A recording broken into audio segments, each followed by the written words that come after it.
सबसे सरलतम प्रश्न कहे जाते हैं। इनके बारे में आपको ज़्यादा कंफ्यूज होने की आवश्यकता नहीं होती। अब देखिए, कुछ चीज़ें होती हैं जिन्हें क्रोनोलॉजिकल कहा जाता है, कालक्रम, जिसे तिथि के हिसाब से हमें याद रखना होता है। अब उसी के साथ ये नाम भी याद रखने होते हैं। अब सीधा सीधा सा हमें ये याद रखना है कि LNIP, देखिए ये संस्था थी। कौन सी संस्था?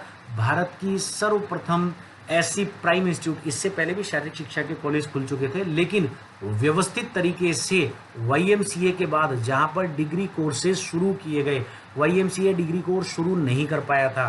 1957 में LNIP एस्टेब्लिश हुआ ग्वालियर के अंदर, जिसका पूरा नाम है Lakshmibai national institute of physical education.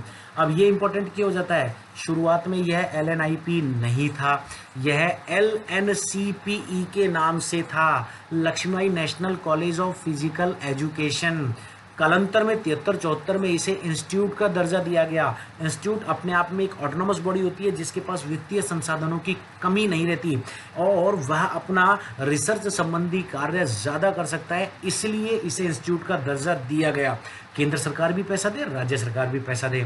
उसके बाद 95 के आसपास इसे डीम्ड विश्वविद्यालय का दर्जा दे दिया गया। डीम्ड विश्वविद्यालय अपने आप में स्वायत्त होता है, जो अपने एक्ट के हिसाब से स्वयं काम करता है, लेकिन उसकी funding UGC, funding central government करती है। अब इसी दौरान क्या है कि एक काम और हुआ कि यहाँ पर भारत सरकार ने अपना एक एकेडमिक विंग भी खोल दिया था, तो इन वजह से LNIP बड़ा महत्वपूर्ण बन जाता है। अब इसके प्रथम प्राचार्य भी अपने आप में बहुत महत्वपूर्ण होंगे। तो प्रथम प्राचार्य डॉक्टर PM जोसेफ थे, जो बेसिकली साउथ के रहने वाले थे। पुथन प्रॉयल मैथ्यू जोसेफ इनका नाम था। यहाँ आपको कंफ्यूज नहीं होना, दो ऑप्शन के ऊपर आप कंफ्यूज होंगे। PM जोसेफ है HC बक, हैरी क्रो बक 1920 YMCA मद्रास के प्रिंसिपल, कॉलेज के प्रिंसिपल थे और इन्हें भारतीय शारीरिक शिक्षा का जनक कहा जाता है। लेकिन ये LNCP के फाउंडर प्रिंसिपल नहीं थे, LNCP के founder principal doctor PM Joseph थे। थॉर्नडाइक कौन थे? जैसा कि आप लोगों ने सब ने प्रत्येक पेपर के अंदर मनोविज्ञान पढ़ा होता है, सभी लोग लगभग जानते हैं थॉर्नडाइक कौन थे। उनके 3 नियम मनोविज्ञान के अंदर चलते हैं, खेल मनोविज्ञान में भी चलते हैं, जिन्हें सीखने के नियम कहा जाता है। प्रभाव का नियम, अभ्यास का नियम, तत्परता का नियम, गौण और मुख्य नियम नाम से भी प्रसिद्ध हुए थे। इनकी एक सीक्वेंस भी है, पहला नियम, दूसरा नियम, तीसरा नियम, और उन्होंने एक विस्तृत रिसर्च की श्रृंखला की थी। लेकिन हमें इससे पहले देखिए, इस तरह के प्रश्न बड़े कंफ्यूज करते हैं, क्योंकि ये आप लोगों को ये सीधा सीधा पता होना चाहिए कि इन ऑप्शंस के ऊपर आइए। जब उसने सीखने के नियम के ऊपर काम किया तो कुछ प्राणियों के ऊपर काम किया। तो बेसिकली प्राणियों के ऊपर काम कौन करता है? जूलॉजी से रिलेटेड लोग। जूलॉजी किसकी ब्रांच है? बायोलॉजी की। और बायोलॉजी के लोग स्पेशलिस्ट क्या कहलाते हैं? जीव विज्ञानी। तो यह बड़ा कंफ्यूज करने वाला होता है कि जब थॉर्नडाइक ने प्राणियों के ऊपर प्रयोग किया तो हो सकता है वह एक जीव विज्ञानी हो। दूसरी बात, बेसिकली प्रत्येक शिक्षक, ऑप्शन 6 के ऊपर आइएगा, प्रत्येक व्यक्ति, जहाँ भी हम बात करते हैं, चाहे वह यूनिवर्सिटी का प्रोफेसर हो, चाहे वह कोई प्रशिक्षक हो, चाहे विद्यालय का शिक्षक हो, जब वह शिक्षण संबंधी कार्य करता है तो शिक्षण संबंधी कार्य के अंदर उसके नाम के साथ शिक्षक जुड़ता है। तो थॉर्नडाइक भी बेसिकली USA के कैलिफोर्निया विश्वविद्यालय के एक शिक्षक थे, एक महाविद्यालय के अंदर। लेकिन देखिए, अब वो शिक्षक तो थे, लेकिन यहाँ शब्द क्या लग गया है? विद्यालय शिक्षक, जबकि उन्होंने कहाँ अध्यापन कराया था? महाविद्यालय के अंदर। तो ये भी बात है कि उन्होंने एक विद्यालय शिक्षक ना होकर महाविद्यालय शिक्षक का काम किया, तो ऑप्शन से गलत हो गया। फिर आते हैं हम लोग, जब वो कैलिफोर्निया विश्वविद्यालय के अंदर थे, तो कैलिफोर्निया विश्वविद्यालय के अंदर क्या उन्होंने अपनी रिसर्च जो है वो साइकोलॉजी के ऊपर की या स्पोर्ट्स साइकोलॉजी पे? तो कहीं भी थॉर्नडाइक की रिसर्च जो है वो स्पोर्ट्स साइकोलॉजी के ऊपर नहीं मिलती है, क्योंकि स्पोर्ट्स साइकोलॉजी का तो जन्म ही लगभग 1920 के आसपास हुआ है। उससे पहले तो स्पोर्ट्स साइकोलॉजी पे थोड़ा बहुत काम हो रहा था। कभी स्पोर्ट्स साइकोलॉजी के प्रश्न आएगा तो मैं आपको बताऊंगा किस तरह से USA के अंदर नॉर्मन ट्रिपलेट ने साइक्लिस्ट के ऊपर प्रयोग किए, देन साइकोलॉजी का जो है वो जन्म हुआ था। तो थॉर्नडाइक का तो कार्यकाल इससे पहले का रह चुका था और वो इससे पहले इस पर रिसर्च कर चुके थे। हालांकि थॉर्नडाइक तब तक जीवित थे, 1949-50 के आसपास उनकी डेथ हुई थी, लेकिन स्पोर्ट्स साइकोलॉजी को उन्होंने कहीं कार्य नहीं किया, तो ऑप्शन ब भी गलत हो गया। अब बात आती है, उनके 3 नियम मनोविज्ञान के अंदर थे, तो 2 बातें जाती है या तो वो मनोवैज्ञानिक थे या वो जीव विज्ञानी थे। तो देखिए स्पष्ट सी बात है कि थॉर्नडाइक यूएसए की कैलिफोर्निया यूनिवर्सिटी के अंदर मनोविज्ञान, शैक्षिक मनोविज्ञान के ऊपर कार्य करते थे और इसी रिलेटेड औद्योगिक मनोविज्ञान के ऊपर रिसर्च करते थे। कहीं भी यह नहीं लिखा कि वो बायोलॉजिस्ट थे या उन्होंने जीव विज्ञान की शिक्षा ली थी। तो सीधा सीधा इसका उत्तर जो है, थॉर्नडाइक एक मनोवैज्ञानिक थे। इस तरह से आपको प्रश्नों को इंटरप्रेट करना आना चाहिए। बड़ी सावधानी से इस प्रश्न को पढ़िएगा। प्रश्न पढ़ने में हम लोग क्या है, कई बार बहुत गलती कर देते हैं और उसी वजह से हमारा उत्तर गलत होता है। कई बार क्या होता है कि हम लोग पूछते हैं कि महात्मा गांधी राष्ट्रपिता नहीं है, इनमें से क्या सही है। हम नहीं पढ़ना भूल जाते हैं और हम पढ़ते हैं महात्मा गांधी राष्ट्रपिता, बस इतने में ही हम लोग उत्तर दे देते हैं। देखिए प्रश्न को, पेक्टोरलिस मेजर का कार्यकीय में सीधा संबंध है। दो हिस्से हैं इस प्रश्न के।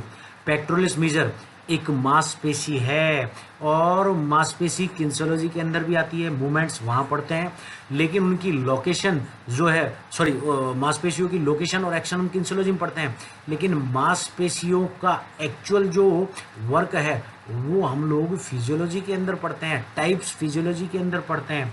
तो इस प्रश्न को जब हमें सॉल्व करना है तो सबसे पहले तो हमें पेक्टोरलिस मेजर ये पता होना चाहिए कि कहाँ की मांसपेशी है। सीधी सी बात है, छाती की मांसपेशी होती है। पेक्टोरलिस मेजर आगे वाली वृहत बड़ी मांसपेशी होती है।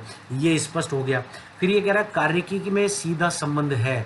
कार्यकी, हमें इसकी अंग्रेजी पता होना चाहिए। कार्यकी कहा जाता है फिजियोलॉजी, ऑर्गन्स का वर्किंग, ऑर्गन किस प्रकार से काम करते हैं, दिल कैसे धड़कता है, फेफड़े कैसे अपने अंदर वायु का आदान प्रदान करते हैं, मांसपेशियों में किस तरह से संकुचन प्रकुंचन होता है। तो ये सारी चीज़ें जब हमने ये समझ लिया, अब हमारे लिए प्रश्न का उत्तर बड़ा आसान हो गया। तो देखिए ऑप्शंस पाइए, श्वसन तंत्र, बॉडी बिल्डिंग, रस्सी चढ़ने में, स्त्री लक्षण। तो देखिए सबसे बड़ी बात आपको यहाँ ये चीज़ कर लेनी है कि सबसे पहले आइए ऑप्शन दे के ऊपर, स्त्री लक्षण। हमारा जो जब हम लोग बाहर से आइडेंटिफाई करते हैं, जो ब्रेस्ट का पोर्शन महिलाओं में कहलाता है, हमारे चेस्ट का कहलाता है। एक प्रश्न का उत्तर यहाँ कंफ्यूज कर सकता है कार्यकी में, क्योंकि ये भी फीडिंग से संबंधित, दूध पिलाने से संबंधित कार्य करती है। लेकिन अगर हम इसकी बात करें तो पेक्टोरलिस मेजर जननांग से संबंधित नहीं है, ग्रंथियों से संबंधित नहीं है, इसलिए स्त्री लक्षण का ऑप्शन खत्म हो गया। उससे ऊपर आइए रस्सी चढ़ने में। सीधी सी बात है, रस्सी चढ़ने में हमारी लेटिसमस डोर्सी और डेल्टॉइड मसल मदद करती है। जो मांसपेशी काम करते वक्त छोटी होती है, ये तो काम, अगर रस्सी चढ़ेंगे तो ये तो बड़ी हो रही है, तो यह भी उत्तर नहीं हुआ। बॉडी बिल्डिंग में, बॉडी बिल्डिंग का फिजियोलॉजी से कोई रिलेशन नहीं है।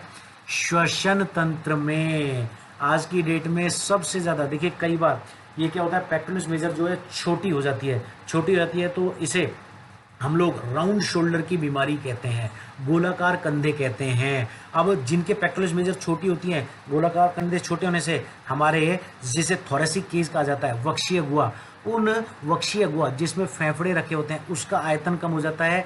जब वो कम हो गया तो फेफड़ों को फूलने, फैलने, फिसलने के लिए या अपना दबाव बढ़ाने के लिए जगह कम मिली, जिससे ऐसे व्यक्तियों के अंदर श्वसन तंत्र से संबंधित समस्याएं हो जाती है। तो इसका सीधा सीधा सा उत्तर है श्वसन तंत्र। फिर से मनोविज्ञान से संबंधित एक प्रश्न आ गया है और बड़ी ही सटीक और बहुत छोटी सी भाषा में इसे इंटरप्रेट करना बहुत जरूरी है। सजग मस्तिष्क है। तो देखिए दो बातें आ गई है, सजग और मस्तिष्क। सजगता, अवेयरनेस, अगर हमने शब्दों को तोड़ना सीख लिया तो हम लोग कभी फेलियर नहीं होंगे। अवेयरनेस और मस्तिष्क, बात किसकी करती है, ब्रेन की। तो अवेयरनेस साइकोलॉजी का, ब्रेन फिजियोलॉजी का, दो विज्ञान इसके अंदर मिल गए हैं। अब ये प्रश्न का उत्तर जो है बड़ा कंफ्यूजिंग है, लेकिन जैसा कि हमने शुरू में बात करी कि ये मनोविज्ञान से रिलेटेड है, क्योंकि इसने कहा सजग मस्तिष्क है। अगर ये न्यूरोमस्कुलर कोऑर्डिनेशन कहता, ये यहाँ पर किसी ग्रंथि की बात करता, ये क्रेनियल नर्व्स की बात करता, तो हम लोग फिजियोलॉजी के बारे में सोचते। तो ये तो कह रहा है सजग मस्तिष्क, तो हम फिजियोलॉजी की बात ही क्यों सोचें। तो देखिए पहला ऑप्शन खिलाड़ी का, सजग मस्तिष्क है खिलाड़ी का, हो सकता है सभी का होता है, हमें इससे क्या लेना देना। खिलाड़ी का भी हो सकता है, लेकिन क्या अनाड़ी का नहीं हो सकता, चाय बेचने वाले का नहीं हो सकता, दूध बेचने वाले का नहीं हो सकता, व्यापार करने वाले का नहीं हो सकता, उनका भी हो सकता है। दूसरा ऑप्शन भी इसी का कह रहा है, वैज्ञानिक का हो सकता है, वैज्ञानिक के साथ अनाड़ी का भी हो सकता है, मजदूर का भी हो सकता है, या मैं कहूँ किसी ठेली खोमचे वाले का भी हो सकता है। ऑप्शन दे पे आइए, बालक का होता है। अब देखिए इन सब का सार किस में आ रहा है? खिलाड़ी कौन है? व्यक्ति है। वैज्ञानिक कौन है? व्यक्ति है। बालक कौन है? व्यक्ति है। तो सजग मस्तिष्क किसका होगा? ऐसा व्यक्ति जो पागल नहीं है, ऐसा व्यक्ति जो मूढ़ बुद्धि नहीं है, ऐसा व्यक्ति जो मंद बुद्धि नहीं है। वो कौन है? वो एक चेतन व्यक्ति है, चाहे वो वैज्ञानिक हो, चाहे वो बालक हो, चाहे वो खिलाड़ी हो। तो इसका सही उत्तर क्या हुआ? चेतन व्यक्ति। सुमेलित, प्रतितुलना, प्रतिपूरक, मिलान करना, इस तरह के प्रश्न जहां आते हैं, ये प्रश्न बहुत कंफ्यूजन पैदा करते हैं, क्योंकि ये कहने को तो एक प्रश्न है, लेकिन ये कितने प्रश्नों का समावेशन है? 4 का। तो जब 4 प्रश्नों का समावेशन है तो हमारे लिए बड़ी दिक्कत हो जाती है कि हम लोग किस तरह से इनके ऊपर सोचे। एक का भी उत्तर गलत होते ही पूरी मेहनत बेकार है। तो इनके ऊपर सबसे पहले हमें इनके कंसेप्ट क्लियर करने हैं कि हमें मिलाना शुरू नहीं करना। हमें देखिए, इसको मैं सॉल्व करता हूँ। इसके अंदर 4 चीज़ें दी हुई हैं, HCl, एंजाइम, लैक्टिक, बोलस। तो पहले इनका अर्थ समझिए। HCl क्या है, एंजाइम क्या है, लैक्टिक क्या है, बोलस क्या है, इनका अर्थ समझ गए तो मिलान अपने आप हो जाएगा। HCl hydrochloric acid. क्या एसिड बॉडी के अंदर इनटेक कर सकते हैं? नहीं कर सकते। क्यों? एसिड किसी भी चीज को जलाने का, गलाने का, पिघलाने का काम करता है। तो जब पिघलाने का काम करता है, जलाने का काम करता है, गलाने का काम करता है, तो हम अंदर क्यों ले? लेकिन शरीर में एक जगह ऐसी होती है जहां भोजन बोलस के रूप में जाकर आमाशय में बोलस से काइम बनता है, लुगदी से बिल्कुल पीसा जाता है, बिल्कुल लिक्विड कर दिया जाता है। तो वहां पर इस एंजाइम का काम आता है। आमाशय से जठर रस स्रावित होता है, जिसमें पेप्सिन, रेनिन, इस तरह के एंजाइम, गैस्ट्रिन, म्यूसिन नामक हार्मोन, उन्हीं के साथ एक HCl अम्ल भी होता है, हाइड्रोक्लोरिक अम्ल, जो भोजन को गलाने के काम आता है। इसलिए इसे पाचक रस का भाग कहा जाता है। तो HCl का सीधा रिलेशन किससे हुआ? पाचक रस से। इसका मतलब A का रिलेशन हुआ 3 से। अब आइए एंजाइम से। एंजाइम की परिभाषा, रसायन विज्ञान कहता है एंजाइम एक ऐसा सब्सटेंस होता है जो किसी भी क्रिया के अंदर स्वयं भाग लेकर अपना एक्टिव रोल तो नहीं दिखाता, लेकिन उस क्रिया की गति को तेज कर देता है। तो तेज करने वाला उत्तेजक या उत्प्रेरक। तो एंजाइम बी का रिलेशन किससे मिला? 2 से। अब आइए लैक्टिक। लैक्टिक के साथ हमने जानबूझकर एसिड नहीं लगाया ताकि आप कंफ्यूज हो। तो जैसा आपने पढ़ेंगे लैक्टिक, और आप अगर खिलाड़ी हैं तो तुरंत आपको ऑप्शन आ जाएगा लैक्टिक एसिड। और सबको पता है लैक्टिक एसिड कब बनता है? लैक्टिक एसिड पायरुविक अम्ल का एक ट्रांसफॉर्म फेज है, पायरुविक अम्ल से कन्वर्ट होकर बनता है। कैसे बनता है? अपने आप बनता है। कहाँ बनता है? बॉडी के अंदर बनता है। बॉडी में कहाँ बनता है? मांसपेशियों में बनता है। क्यों बनता है? जब शरीर आवश्यकता से अधिक कार्य करता है, कार्बोहाइड्रेट और वसा का जब हम लोग बात करें, इनका ऑक्सीकरण और पायसीकरण होता है। ऑक्सीकरण, पायसीकरण, वसा का पिघलना और ऑक्सीजन की उपस्थिति में वो शरीर को ऊर्जा देना, ये काम कार्बोहाइड्रेट और वसा जब करते हैं, तो इस दौरान शरीर के अंदर मांसपेशियां, ध्यान दीजिएगा, मांसपेशियों का एक गुण है, मांसपेशियां काम करने के लिए एनर्जी देती हैं और काम करने के लिए एनर्जी लेती भी है। कहाँ से लेती है? शरीर से ही, माइटोकॉन्ड्रिया से। और देती किसको है? ऑर्गन्स को, शरीर को ही। माइटोकॉन्ड्रिया से लेती है, शरीर से ही लेती है और शरीर को ही देती है। तो जब देती है कोई भी चीज़, जिस तरह से दूध को फेंटा जाए तो उससे क्या बनता है? दूध फट जाता है। दही को फेंटा जाए तो उससे लस्सी बनती है। सेम ऐसे ही ऑक्सीकरण की क्रिया में पायरुविक अम्ल जो है परिवर्तित होकर लैक्टिक अम्ल में बन जाता है। और यह लैक्टिक अम्ल शरीर के अंदर, मांसपेशियों के अंदर, आर्टरीज के अंदर, वीन्स के अंदर जमने लग जाता है। और देखिए जमता है तो क्या करता है? ये देखिए, ये एक छोटा सा पानी का पाइप है। अगर ये पानी का पाइप बड़ा है तो इसके अंदर से पानी बहुत ज़्यादा जाएगा। ये धीरे धीरे धीरे धीरे छोटा होता जाएगा। पाइपों के अंदर कई बार खार जम जाती है। तो खार जमती तो क्या करती है? अब पहले बड़ा पाइप था, पानी बहुत ज़्यादा जा रहा था, कम हो गया तो कम जाएगा। तो क्या किया इस खार ने? व्यवधान पैदा किया। तो लैक्टिक अम्ल भी हमारे शरीर में व्यवधान पैदा करता है, इसलिए इसका उत्तर वो व्यवधावक। इसका मतलब सी किससे मिला? 4 से। और सीधा सीधा चौथा तो बोलस बचा है, तो ए ही बचा है, उसको किससे मिलाना है? ए से। लेकिन अब इसको भी हम समझ लें, बोलस क्या है? बोलस, जो भी खाना हम खाते हैं वह शरीर में सबसे पहले जीभ के ऊपर जाता है। जीभ में जाते ही इसके ऊपर एंजाइम्स जो हैं वो क्रिया करते हैं। अब आज की डेट में 90% एसिडिक चीज़ें हम सबसे पहले बाहर से लेते हैं। तो ये एंजाइम क्या काम करते हैं, ये उस बाहर से लिए खाने के ऊपर क्रिया करके उसको क्षार में परिवर्तित करने का काम करते हैं, स्टाइलिन टाइलिन नामक।